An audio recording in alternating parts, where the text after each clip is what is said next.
SysApp, Sistemas Aplicativos.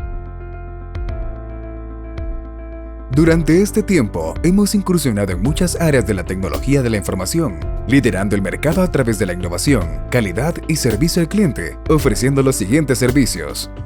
Arquitectura. RIF DR, Equipo de Respuesta a Incidentes Forenses Data Recovery. Ingeniería y Soporte. PMO. SOC. Consultoría.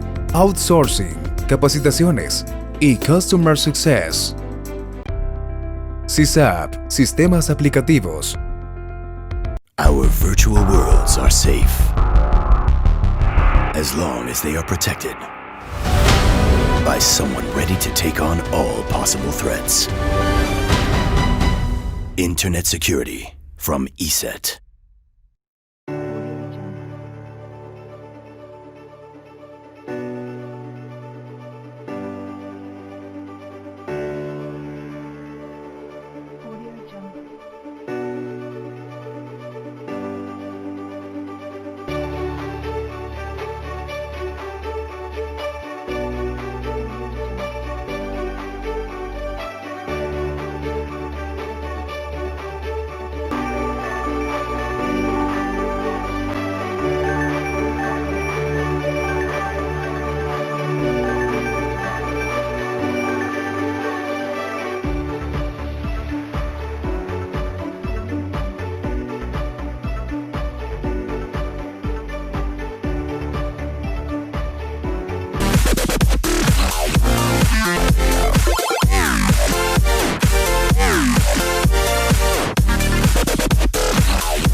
Bueno, vamos entonces a continuar con el evento.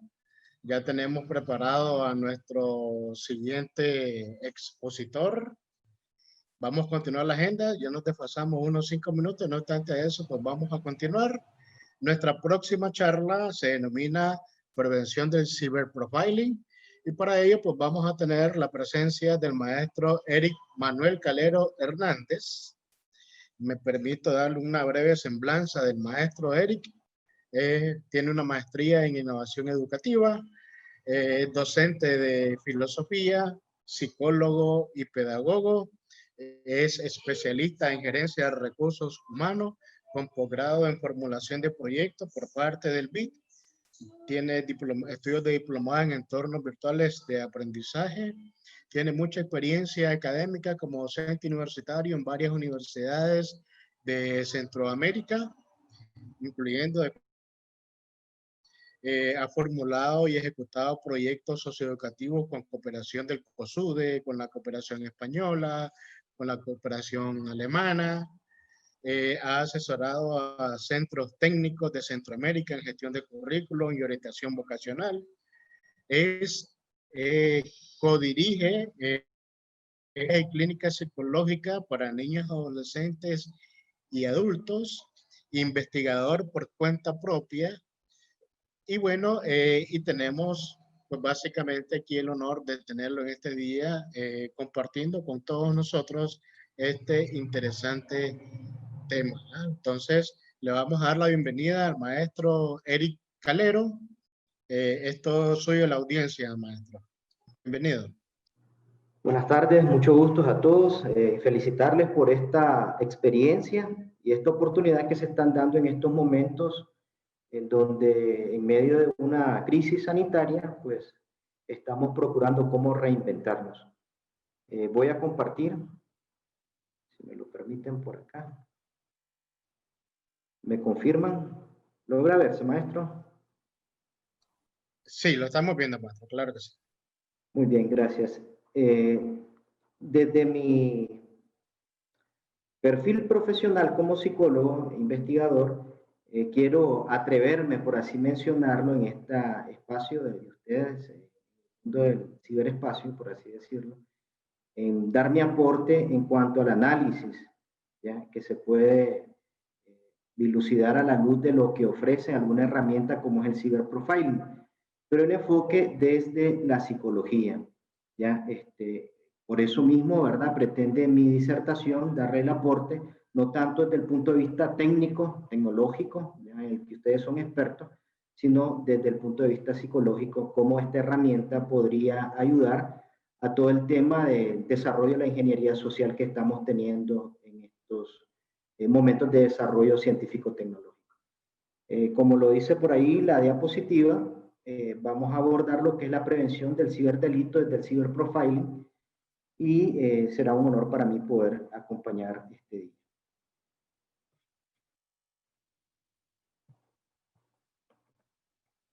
Ahí tenemos un poco del menú temático de lo que vamos a desarrollar, el contexto, vamos a abordar definiciones, características propiamente, tanto de los usuarios que ocupan un lugar de víctima como aquellos que son agresores o ciberdelincuentes, y el tema de la herramienta del ciberprofiling, ¿verdad? Que vendría aquí a aportar para buscar cómo dar alguna solución a esta necesidad.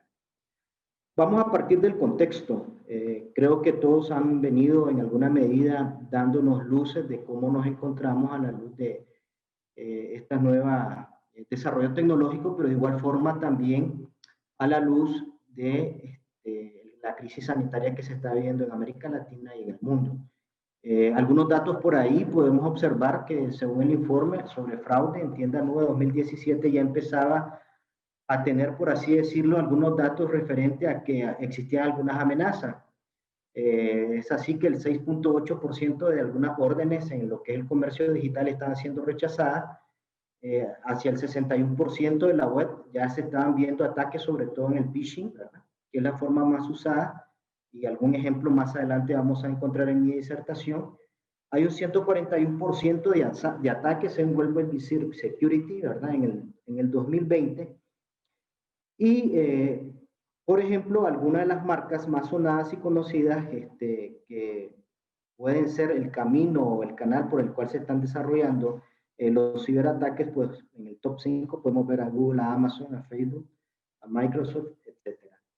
Entonces, toda esta realidad, desde mi visión muy humilde, ustedes podrán tener datos más actualizados y detallados, es lo que nos encuentra o lo que nos enmarca y que nos llama la atención para hacer un balance, en donde, si bien es cierto, hay un aporte en el sentido de las redes sociales y demás, ¿verdad? Con el desarrollo de la red, de la nube y todas sus bondades. Sin embargo, el tema de la ingeniería social está teniendo un encauce también negativo para sacar provecho y encontrar algunas víctimas.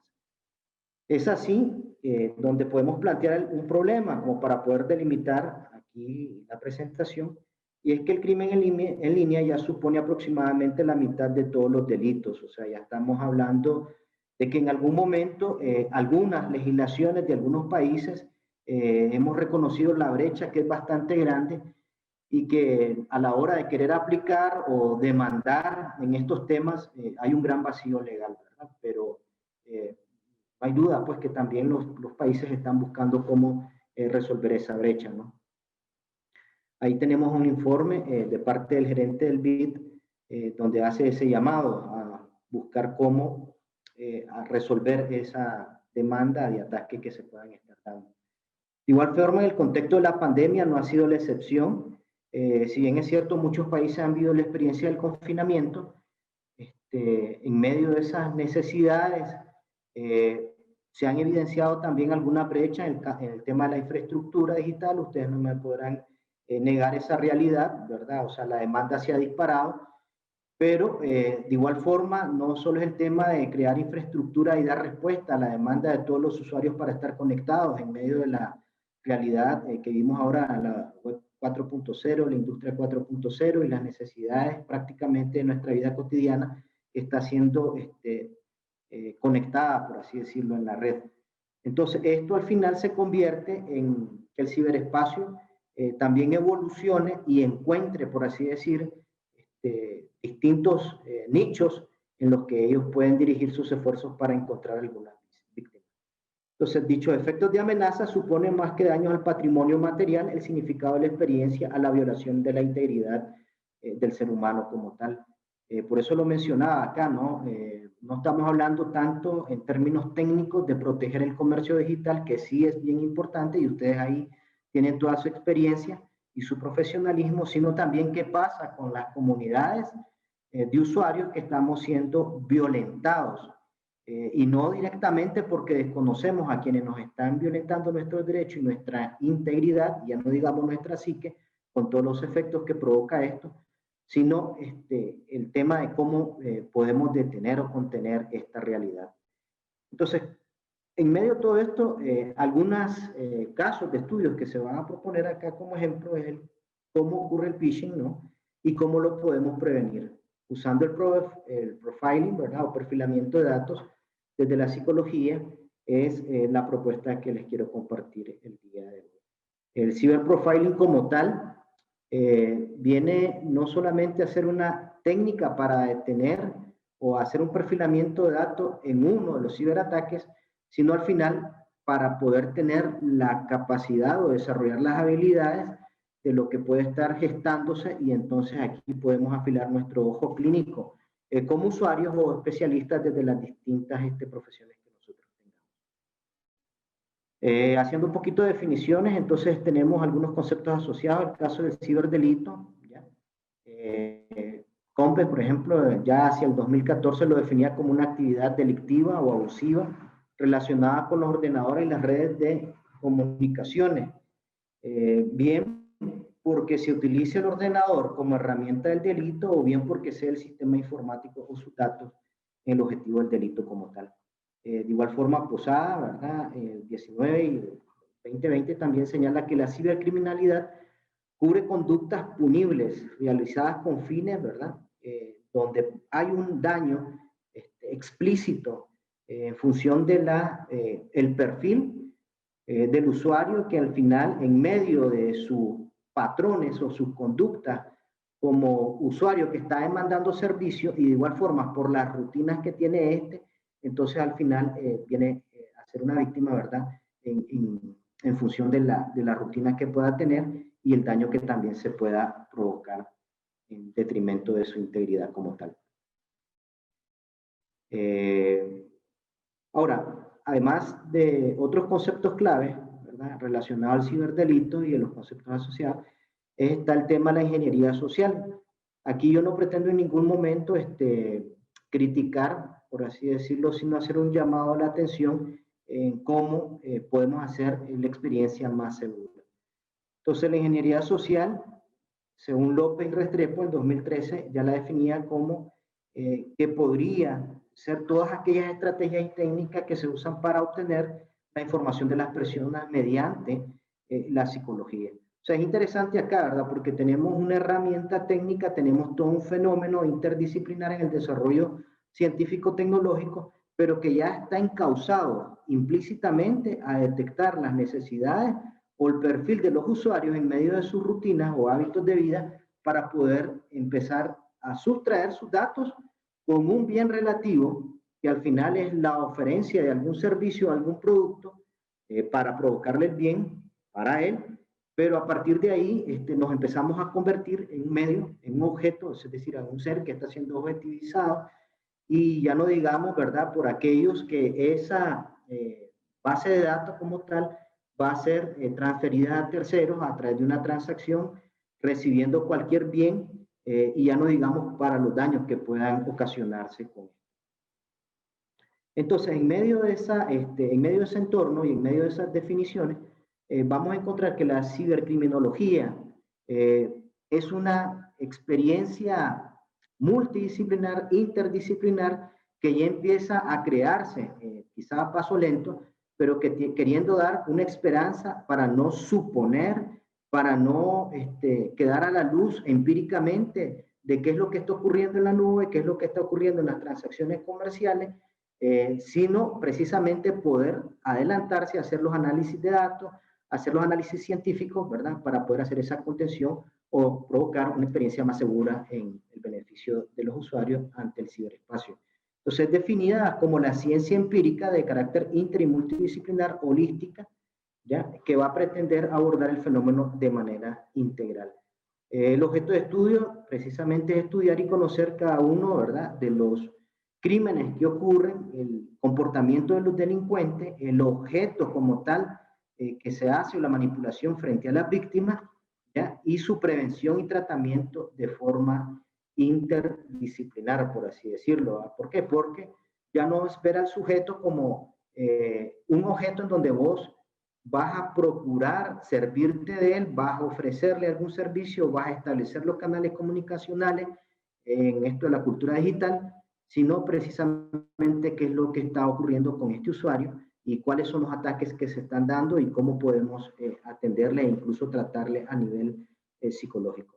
Entre las ramas que se encuentran en la cibercriminología, pues tenemos la criminología como tal, porque hay un delito de por medio, está la victimología, o para poder establecer el carácter de la víctima en relación a la experiencia, su rutina, ¿verdad? Los daños como tal, y aquí también poder perfilar, encontrar evidencia y poder, ¿por qué no?, tramitar hacia lo que tiene que ver con las regulaciones que cada país pueda tener. A nivel psicológico, no digamos, ¿verdad? Porque hay secuelas, hay experiencias de violaciones, hay hay un panorama bastante amplio en cada una de las direcciones o tipologías de crimen que se constatan y que tienen que ver con la psique o el daño que se hace, ya sea a nivel individual o a nivel colectivo. De igual forma está la sociología, ¿verdad? Porque estudia el movimiento de la masa, el comportamiento, ya no desde el punto de vista psicológico como tal, sino la experiencia de los movimientos sociales y comportamientos que la ciencia del internet y de la computación. Ahora, en medio de la cibercriminología vamos a encontrar también algunos alcances, pues porque no pretende ser la panacea, sino a la luz de los distintos casos que van ocurriendo, cómo servirse de otras disciplinas para poder hacer adecuadamente el dictamen y poder dar algunas soluciones. Entonces, en el tema de los alcances encontramos de que es estudio de la causa de los delitos que ocurren en el ciberespacio y su impacto en el espacio físico, ¿verdad? Porque al final, aunque estemos conectados, somos personas físicas, corpóreo espiritual en las distintas dimensiones, ya sea con su vida individual o con su vida colectiva como tal. En esencia, implica el examen del comportamiento criminal y la victimización en el ciberespacio desde una perspectiva teórica y criminológica. Hay algunos investigadores que están citados. Y según Cuban, ¿verdad? En 2015 y 2017, busca estudiar las causas, factores y escenarios que permiten la materialización del cibercrimen o los delitos informáticos. Entonces, ya podemos aquí encontrar una disciplina de carácter interdisciplinar que va a estar precisamente analizando lo que está ocurriendo en el ciberespacio y los daños que cada uno de los usuarios de forma individual o colectiva están experimentando. De igual forma está naciendo, o ya lleva un poquito tiempo de camino, lo que es la cibercriminología o la criminología cyborg. Esta es definida como un organismo cibernético. Ya podemos ver aquí incluso híbridos de máquinas y organismos. Ha aparecido algunos usuarios también que ya están utilizando algunos prototipos, conectándolos, integrándolos a su ser y viviendo la experiencia top, por así decirlo, ¿verdad? 100% conectado. Y esa es un poco de la tendencia. Entonces, en ese sentido, ya crea toda una ventana de que en medio de la conexión del usuario, que en su libre albedrío, él quiere estar siempre 100% conectado, las sociedades empiezan a legislar, a preguntarse en términos antropológicos y psicológicos también, qué tan conveniente y saludable es para este usuario y la tendencia que pueda provocar para que hayan otros seguidores, ¿verdad?, que en virtud de su ejemplo o experiencia de vida, también empiezan a trascender a esas experiencias y entonces cómo cuidarles, cómo acompañarles, cómo orientarles, porque cada uno de los países contienen sus constituciones y en términos de la salud también a nivel de las políticas que están establecidas, aunque hay una gran brecha, no deja de estar amparado, ¿verdad?, a la hora de que son golpeados por delitos en su integridad, de que existan otros terceros que se preocupen también para provocarle un bienestar. El objeto de estudio, en el caso de la criminología, ya en términos es una especialización y se va a enfocar en los impactos que tienen que ver en términos de salud por medio de las tecnologías digitales y vinculándolas hacia el comportamiento de la especie humana como tal, ¿verdad? Los postulados, por ejemplo, vamos a encontrar todos expuestos por acá. Uno de ellos es que considera que las formas de delincuencia creadas por la proliferación de la tecnología digital y por la interfaz hombre y máquina es parte del desarrollo y la evolución del ser humano como tal, ya es una realidad, algo que nosotros estamos viendo. Y aunque la ciencia ficción en algunos momentos lo veíamos como algo muy lejano, es algo que ahora se está experimentando de gota, por así decirlo, y de forma también tocando la ley y atentando contra la salud pública e individual en medio de todos estos expertos, hackers o como quieran llamárseles, ¿verdad?, que están teniendo impacto negativo en la salud de los usuarios. Por otro lado, también otro de los postulados es que las conductas desviadas o actitudes disfuncionales, como la adicción, la obsesión, la desigualdad, la desviación sexual, la patología, el suicidio, etcétera, que se producen en el entorno digital o del ciberespacio, están ahí.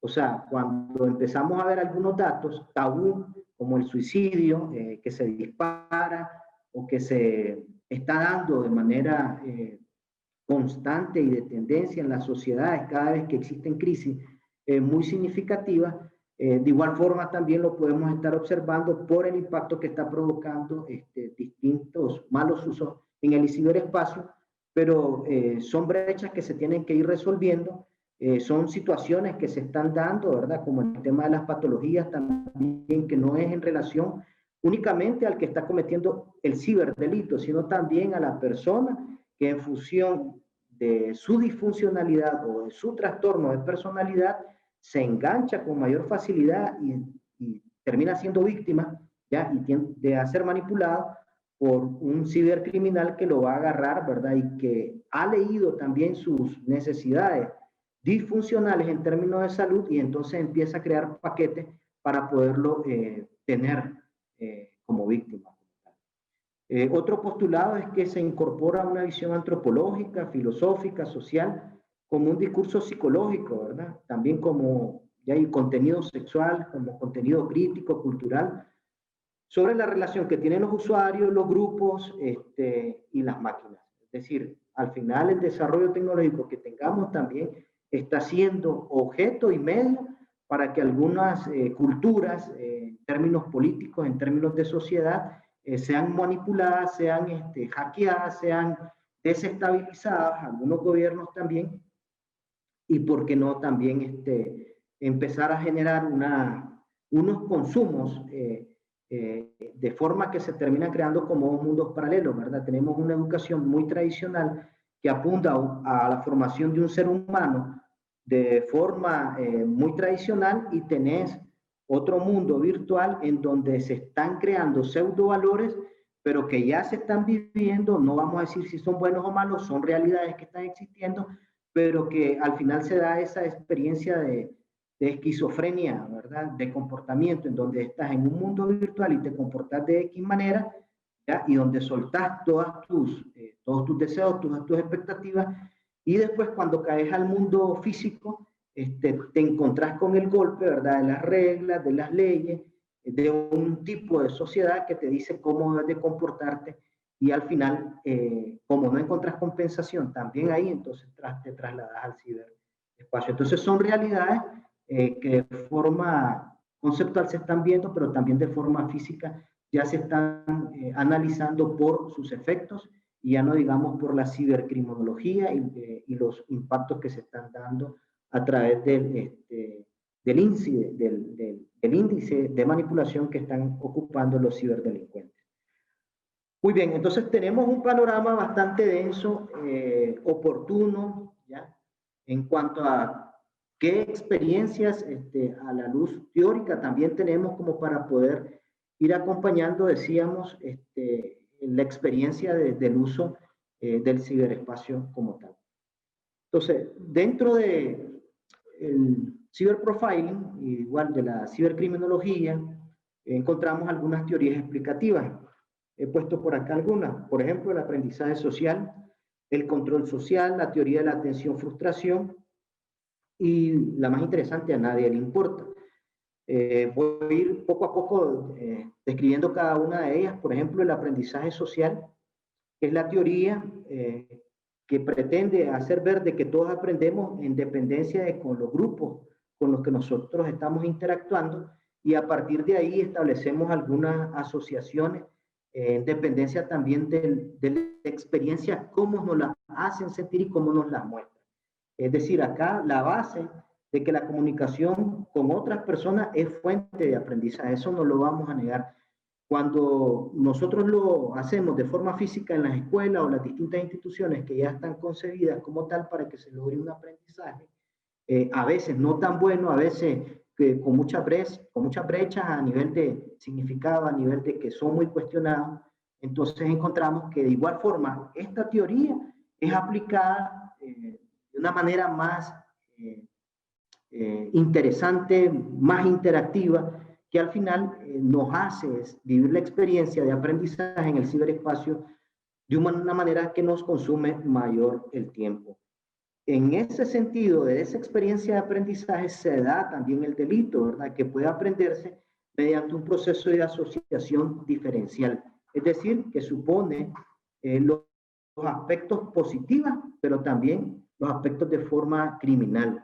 Cuando yo me encuentro en una red que me engancha por una oferta que me hace muy interesante, muy novedosa, muy viva, ¿verdad? A través del diseño que se ofrece, incluso me recibe porque tal vez la experiencia que yo tengo en las distintas instituciones físicas no es tan grata, entonces me enganchan, me atrapan y empiezo también a encontrar la construcción de otros valores que probablemente en experiencia física se han cuestionado, pero ahora como me están generando mucha satisfacción en términos existenciales, aunque sean disfuncionales, entonces yo ya estoy aprendiendo también a moverme en ese mundo rebelde, por no decir criminal, hasta llegar a un mundo cibercriminal.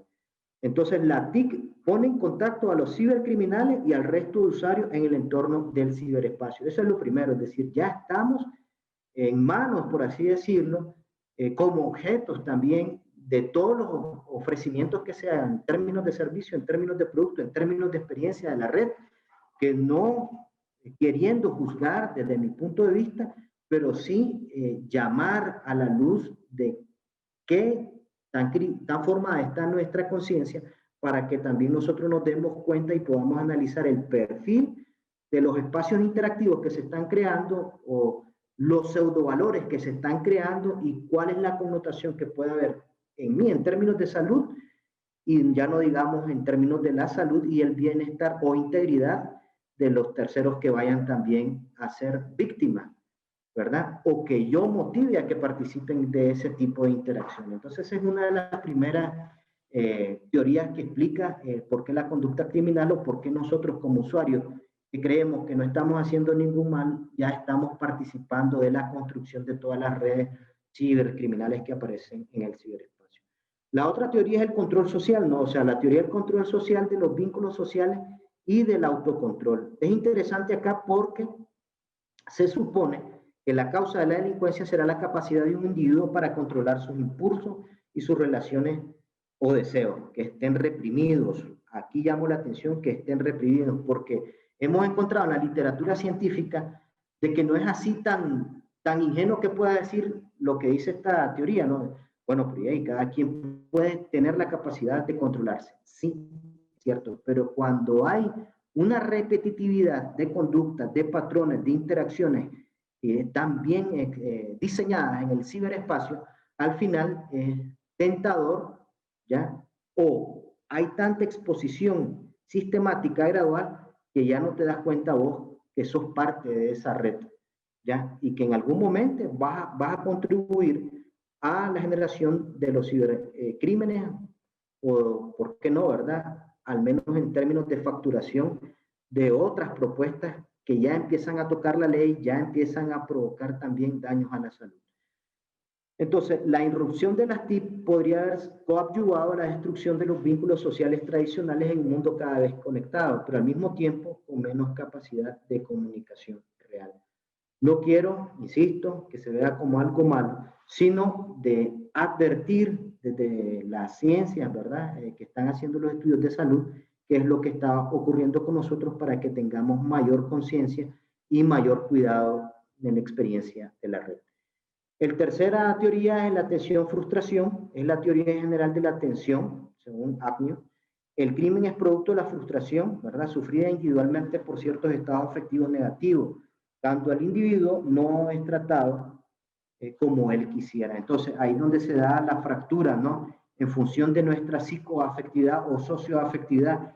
Si encontramos a un adolescente cuya experiencia presencial con sus pares, con quienes se relacionan en los distintos espacios de vida presencial no es satisfactorio e incluso ha sufrido bullying o ha sido maltratado, entonces, ¿qué le queda a él?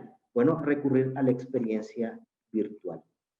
Entonces, fuentes de la tensión como la impulsividad de alcanzar las expectativas sociales, la privación de los estímulos, el estar sujeto a situaciones negativas de forma presencial, hace que éste tenga que recurrir a lo virtual, pero en lo virtual también, ahí es donde se encuentran, por así decirlo, las formas que le hacen ver a no tanto poner al servicio sus capacidades o resolver sus problemas en los espacios físicos, sino que al final terminando acciones con delincuencia, acciones que golpean o tocan la ley, y ya no digamos con los daños que empiezan a provocar a las demás personas.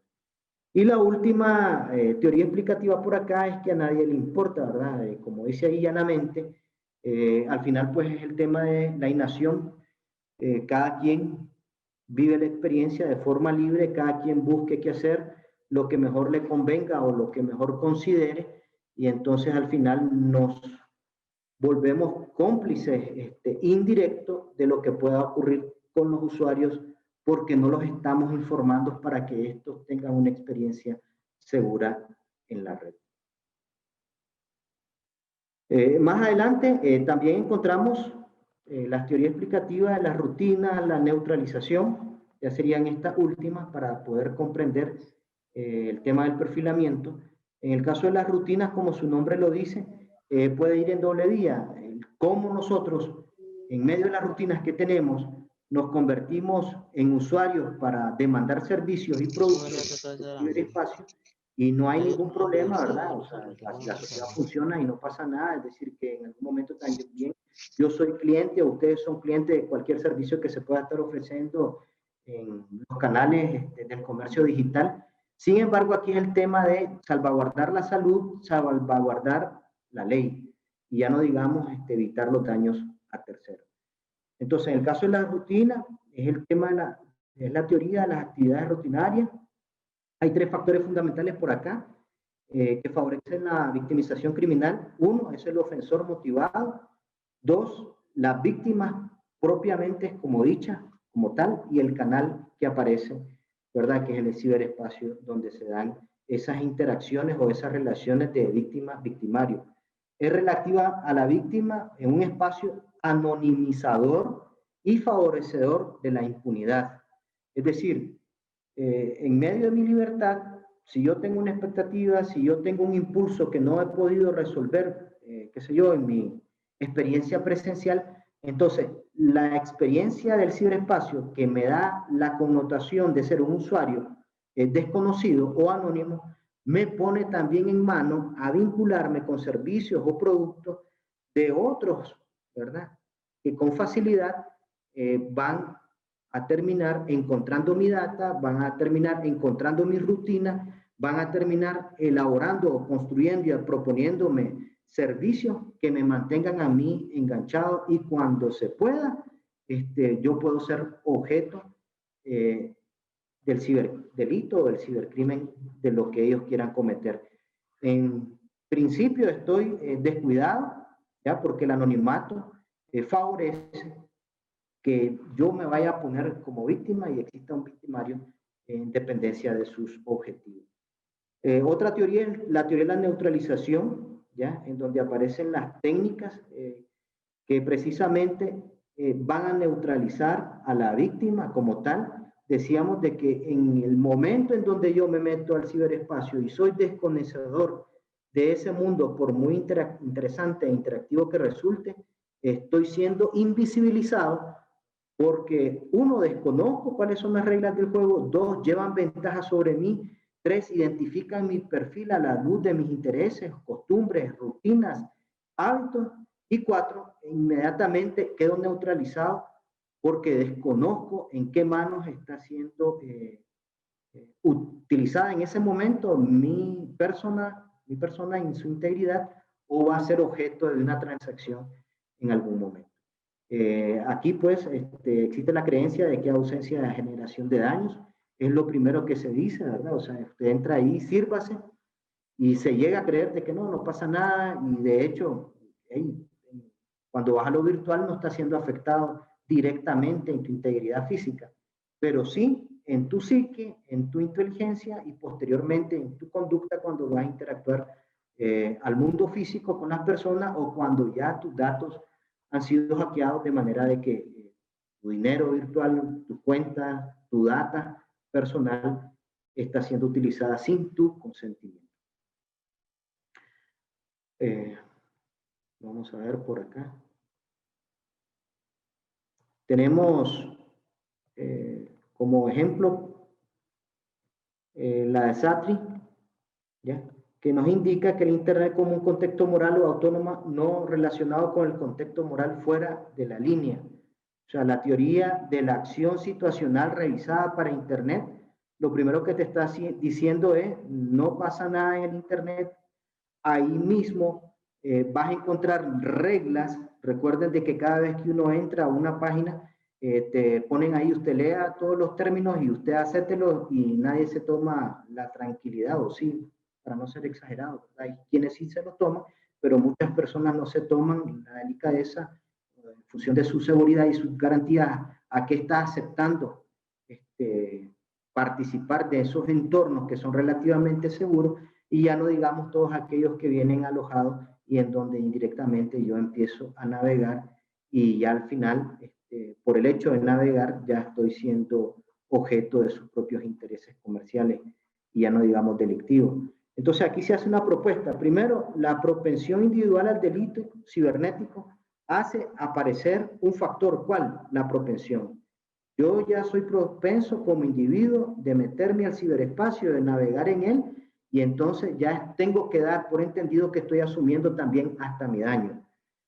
En adelante, con las técnicas de neutralización, reentiéndase, técnicas de neutralización, es que al empezar a navegar, al empezar a interactuar, yo ya estoy siendo neutralizado. Yo me dejo guiar por un código, el binario, el que sea, porque al final es simplemente pasar pantalla, pasar pantalla, pasar pantalla. Es decir, ya hay un proceso automatizado, ya hay una interacción propiamente digital, binaria, que al final niega mi interés, niega mi seguridad, niega mis expectativas, niega mi salud, ¿ya? Porque nadie me va a decir, ya es hora de que usted descanse, ha estado expuesto más de 8 horas a una pantalla. Posteriormente, esa neutralización pasa a ser un proceso de liberación moral, ¿ya? Pero es moral a la luz de que yo me doy cuenta en mi libertad y me detengo, o es moral a la luz de en donde yo me encuentro en el ciberespacio, por donde esté navegando, y entonces de repente aparezca un dispositivo que se detiene en la pantalla, y entonces yo puedo tener mi momento de insight, como dicen los psicólogos, me doy cuenta y digo, ok, basta, ya es hora de que se acabe.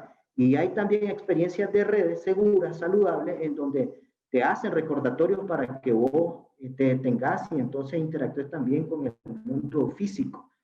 Pero no siempre es así. Entonces, a eso es lo que reconocemos el proceso de liberación moral, queda, ya sea para los sitios seguros, saludables, que han aparecido algunos emergentes, o para el usuario que se da cuenta conscientemente de que es momento de detenerse. Y finalmente podría resultar en la comisión de un cibercrimen cuando yo estoy neutralizado y no me doy cuenta de que ya ha acabado mi tiempo por cuidado de mi salud, o ya no tengo ninguna conciencia de libertad que pueda detener la transacción de mis interacciones y la transacción de la data como tal. Muy bien. ¿Qué podríamos ver por acá también? Bueno, la teoría de la transición espacial. Hay un cibermundo, hay un mundo físico. No es que el cibermundo per se o en sí mismo sea criminal. Vuelvo y insistiré en toda mi disertación que no es eso, ¿ya? Sino es que en medio de ese cibermundo estemos conscientes de todos los factores y que no velemos solo por la seguridad técnica o tecnológica, sino porque la misma desarrollo de software o hardware o la experiencia de red como tal sea también saludable. Entonces, entre los factores que encontramos por ahí es que está el estatuto y la posición de valorización como tal, el anonimato y la falta de factores de disuasión que permitan que la experiencia de navegación sea segura, por ejemplo, o que yo en algún momento pueda hacer uso de mi libertad, de mi derecho y exigir ciertas condiciones, ¿verdad? Que también aparece una sociedad cerrada en algún momento, ¿verdad? O sea, y aquí lo podemos ver a la luz, de acuerdo al gráfico, en dos experiencias. Si nos vamos por el mundo físico como tal, existen leyes. Hay normas y valores que te dicen, de acuerdo a la concepción de una sociedad cerrada, en donde esto sí se puede y esto no se puede hacer. Y entonces, ¿qué pasa con el ciberespacio? Porque el usuario al final es un ser humano.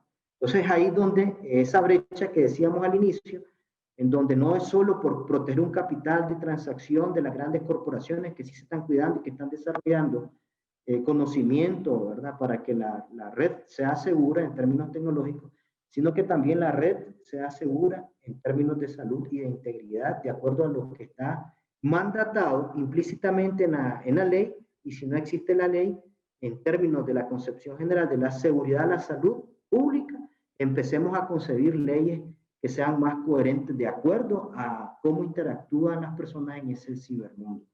Por eso es que estamos hablando de ser extranjeros en el cibermundo, es decir, aunque se rompan las fronteras, que eso es claro, ¿verdad? Yo puedo estar en cualquier país una vez que entro al ciberespacio y puedo interactuar y puedo ser un usuario de consumo o puedo ser un usuario que hace valer sus derechos porque establezco un contrato de trabajo a través del teletrabajo o qué sé yo, ¿verdad? Apelo a que un servicio y un producto también esté apegado a un estándar y esté apegado también a una normativa de salud. Entonces, esta concepción del extranjero del cibermundo es porque nosotros siempre estamos rezagados a la luz de las formas como se interactúa en el cibermundo y pareciera de que el cibermundo está creando sus propias leyes y que muchas de las experiencias que se están dando nos hacen al final ser víctimas y ser usuarios de los cibercrímenes y nosotros estamos muy atrasados en dar respuesta al usuario más que a las transacciones económicas, a las corporaciones y al desarrollo tecnológico. Entonces vemos que en adelante va el sentido tecnócrata de la máquina por encima del ser humano como tal. Entonces un poquito ahí ese gráfico, ¿verdad? Que nos puede advertir de cuáles son los factores en los que podamos empezar a regular esas brechas de las que aparecen en el mundo físico, donde está más controlado todos los factores que he mencionado, y en el cibermundo, en donde esos factores no precisamente están siendo de garantía para los usuarios.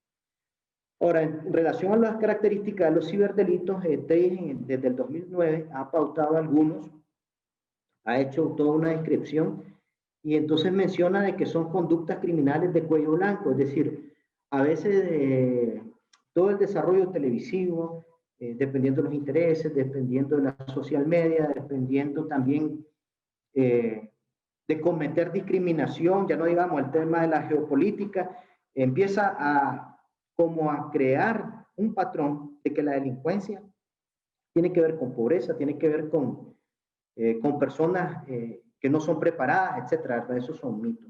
La conducta criminal en el ciberespacio está constatada que son personas o usuarios, sean naturales o de redes criminales de cuello blanco. ¿Y por qué de cuello blanco? Porque están en el alto estatus, de forma de que en toda la cadena de valor son los últimos en el que se pueden agarrar, son los últimos los que se pueden sancionar, son los últimos responsables en términos de salud. Son acciones ocupacionales en cuanto muchas veces se realizan cuando el sujeto está trabajando. Eso es algo que también se confirma ahorita con la crisis sanitaria mundial de la COVID. Todo el mundo está demandando servicios digitales. El teletrabajo se ha convertido en una experiencia en términos relativos y que está siendo regulada por algunos países, pero no todo el mundo lo está regulando. Entonces, al final, esté regulado o no esté regulado, estás en tu experiencia de trabajo y entonces en la experiencia de trabajo en un tiempo que ya no tiene límites entre trabajo y la experiencia personal, porque siempre se está trabajando, entonces se cometen las sanciones, se cometen las acciones criminales y termina siendo una víctima. Estas provocan serias pérdidas económicas, ya que siempre producen beneficios a otros. De igual forma, aunque nos provoquen beneficios a nosotros, porque yo soy un usuario y demando un Uber, por ejemplo, un Uber Eats, me llega mi comida, ya estoy pagando, pero mi data está siendo objeto de beneficios para otros y no está llegando un beneficio para mí. Y nadie lo está regulando. Se ofrecen facilidades de tiempo y espacio, ya que se cometen en milésimas de segundo. Eso es una realidad, es decir, en medio de lo que nosotros estamos aquí conviniendo, interactuando, nuestra data está siendo sensible a si no tuviéramos los dispositivos digitales de antivirus y demás, ¿verdad? Para que esta experiencia fuera segura. Ya nos podrían estar perfilando también, no a la luz de un interés personal propiamente dicho, sino a la luz de un objeto o descriptor binario en función de los hábitos que nosotros tenemos. Sexto, por ahí, ¿verdad? Son muchos los casos y pocas las denuncias debido a la falta de regulación jurídica, eso ya lo hemos dicho de alguna manera. Son muy sofisticadas también los ciberdelitos o estas acciones y entonces no sabemos quién es el que nos ha afectado y a quién recurrir, ¿verdad? Para poderlos detener. O sea, y cuando encontramos una huella, y más adelante lo veremos con el perfil o el ciberprofiling, queda la arista, queda la construcción de quién fue el que nos ha delinquido, pero no podemos hacer nada porque eso fue en milisegundos. En su mayoría son dolosos, intencionales, aunque también hay muchos de carácter culposo o imprudencial, ya no digamos imprudencial en el sentido de que yo me meto sin saber o yo descuido a menores de edad, por el ejemplo que yo estoy dando, como decíamos en la teoría, el aprendizaje social, si a mí mis hijos me miran de que estoy conectado 100%, entonces ellos van a querer conectarse. ¿Ya? Listo. En la clasificación de los ciberdelitos también tenemos por ahí dos ejes fundamentales. Uno como instrumento o como medio cuando son en sí mismos y dos como fin u objetivo cuando hay una descripción previa o un interés planificado hacia el segmento al que se pretende a llegar. Muy bien, me han dicho por acá que se nos está yendo el tiempo. En mi cálculo, maestro, no sé, le dejo micrófonos por ahí. Nos pasamos unos par de minutitos, pero si quiere cerrar, cierre más. ¿Vale? Ok, cierro por acá pues, con la técnica del ciberprofiling. Creo que ya no es nuevo para ustedes. En el caso del ciberprofiling, es la técnica eficaz para identificar algunos patrones de conducta de los ciberdelincuentes. Arroja postulados, arroja perfiles, ¿ya? Que nos permitan a nosotros ir a ver la evidencia, ¿verdad? De lo que ocurrió técnicamente, la seña de quién fue el que nos ha agredido, la conducta que tal vez tiene este tipo de persona que nos está agrediendo, el contexto geográfico al que puede pertenecer el grupo también como tal. Entonces, en 2 minutos pretende el proceso de ciberperfilamiento, un análisis de la escena, una determinación del delito, caracterizar la personalidad en términos de la escena, ir al reconocimiento de la evidencia electrónica, contiene los sistemas informáticos, el trabajo interdisciplinar para hacer los análisis posteriores, ya sea de la víctima o de la evidencia en los datos que proporciona, la entrevista a los testigos, ¿verdad? Los métodos de grabación. En el caso de la determinación del delito, establecer el motivo de ganancia financiera, si es emocional o si es un impulso sexual, si es en términos ideológicos, si es de diversión. De igual forma, caracterizar al ciberdelincuente, de sus rasgos personales, demográficos, el modo operandi, el aspecto victiminológico, ¿verdad? Ahí podemos ver una categoría también de ciberdelincuentes, o sea, desde hackers, ninjas, etcétera, cosas que ustedes ya conocen. A nivel de los ciberdelincuentes no especializados, también todos aquellos aprendices.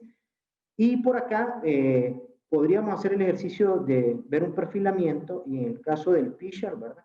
Hay una conducta amenaza. ¿Cuál pues? Puede ser, bueno, el hecho de ser usurpador de identidad La conducta de riesgo del usuario que va a conectar con este ciberdelincuente, el sentido de la alerta muy baja, excepto en la exceso de confianza en brindar información, y una conducta protectora puede ser estar siempre alerta, como aparecen todas las conductas protectoras, ¿no? Tener una intención para navegar, establecer de antemano filtros de búsqueda, no contestar a correos desconocidos, mantener la calma en la crisis, conocer las políticas de seguridad de los organismos o donde vos entrar, usar medios confiables como tal, ¿ya? Y las otras conductas de riesgo de los usuarios que pueden ver ahí a la izquierda es el descuido y la rutina automática, es decir, que estamos tan enganchados con la rutina hacia la navegación con el ciberespacio que al final estamos siendo víctimas de lo que puede ocurrir.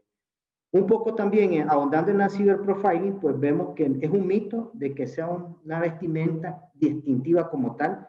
Solo lo podemos encontrar en las redes, en los grupos de ciberdelincuentes autodenominados, pero en general se desconoce quién puede ser en cuanto a su distintiva, más bien por su modo operandi. Hay rasgos psicológicos, son altamente creativos, audaces, rebeldes, idealistas, narcisistas, normales, desafiantes, con tendencias paranoias porque los están siguiendo, la regulación no quieren atrapar y entonces ellos están con insomnio, suponiendo en ese deseo de querer continuar cometiendo delitos y en algún momento el temor de que puedan ser atrapados. Y cuando ya hablamos de conductas clínicas o ya de desviaciones, podemos ver en el cuadrito por acá, ya para terminar, que son a nivel de psicodelincuente, ¿verdad? Ciberpsicópatas, cuando ya hay un daño esquizofrénico, paranoico, malintencionado a nivel de sociopatía para establecer el daño, neuróticos porque ya no gozan de la experiencia física y el beneficio de las relaciones sociales físicas como tal, y al final pues terminan cometiendo daño a las demás personas. Bueno, dispensen ahí, ¿verdad? La densidad y estoy a las órdenes si hubiera alguna pregunta. Muchas gracias, maestro, y muchas gracias a todos y que tengan una feliz tarde. Excelente, muchas gracias, maestro Calero. Muy interesante, definitivamente, la temática que estamos abordando. Vamos a recopilar las consultas que nos hagan los participantes y se las vamos a hacer llegar por correo electrónico porque definitivamente tenemos un pequeño problemita con el tiempo, pero le agradecemos, maestro, su disposición, le agradecemos su participación en este evento y definitivamente esperamos y los seguimos invitando para futuros eventos. Muchísimas gracias. Hasta luego. Ok, nos vamos a ir entonces.